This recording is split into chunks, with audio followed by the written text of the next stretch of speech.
Bonjour, bon après-midi, bonsoir.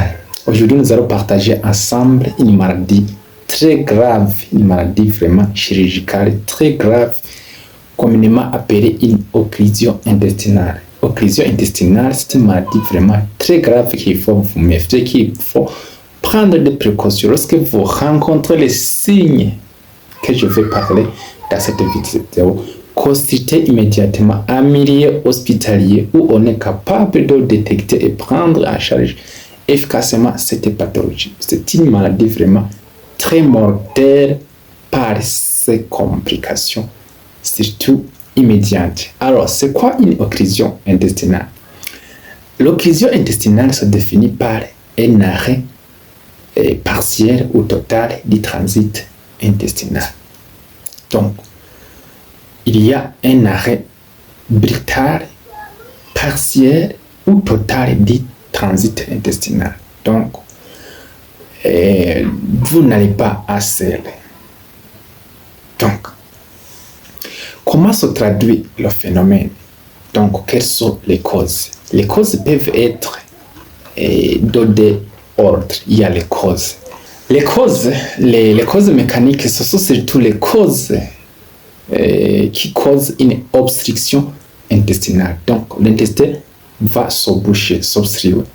Alors que les causes fonctionnelles, c'est dit à un mauvais fonctionnement intestinal. Donc, par exemple, parmi les causes mécaniques, on peut citer un besoin qui est un paquet alimentaire non digéré, par exemple un corps étranger dégluti, et par exemple un fécalome qui est une forte constipation, un paquet d'ascaris. Donc ce sont des causes qui peuvent obstruer, qui peuvent boucher la lumière intestinale, alors que les causes dues à un mauvais fonctionnement intestinal. Donc ce sont par exemple le virus qui est donc l'intestin pendant le péristaltisme peut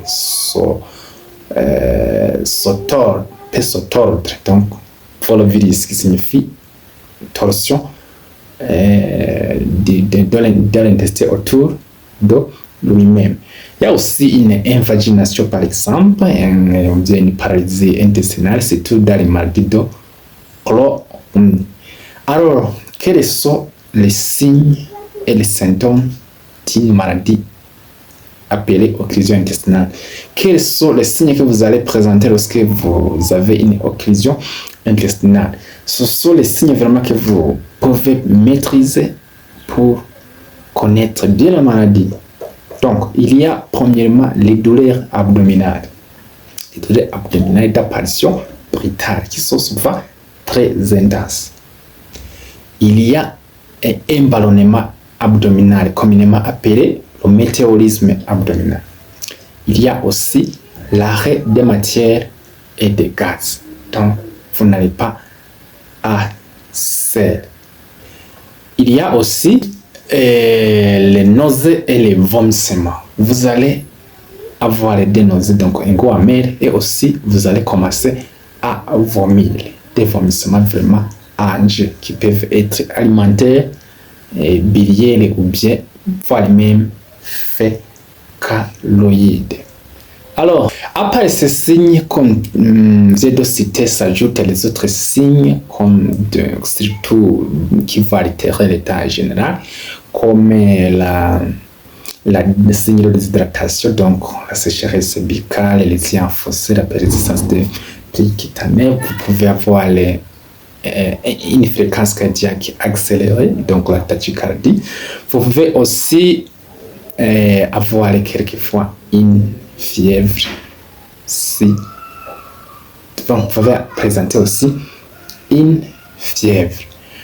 Alors, une fois que vous constatez vraiment ces signes comme je viens de citer, consultez immédiatement un milieu hospitalier. C'est une urgence chirurgicale. Merci de nous avoir suivis pour cette pathologie. Si vous voulez que nous développons encore les autres signes de manifestations, surtout radiologiques de l'occlusion intestinale, écrivez en commentaire pour que demain ou le lendemain, on continue à étudier la maladie. Donc, une fois que vous constatez ces signes qu'on vient de citer, soyez vraiment que vous avez probablement une occlusion intestinale et consultez immédiatement un milieu chirurgical pour plus d'exploration. Merci.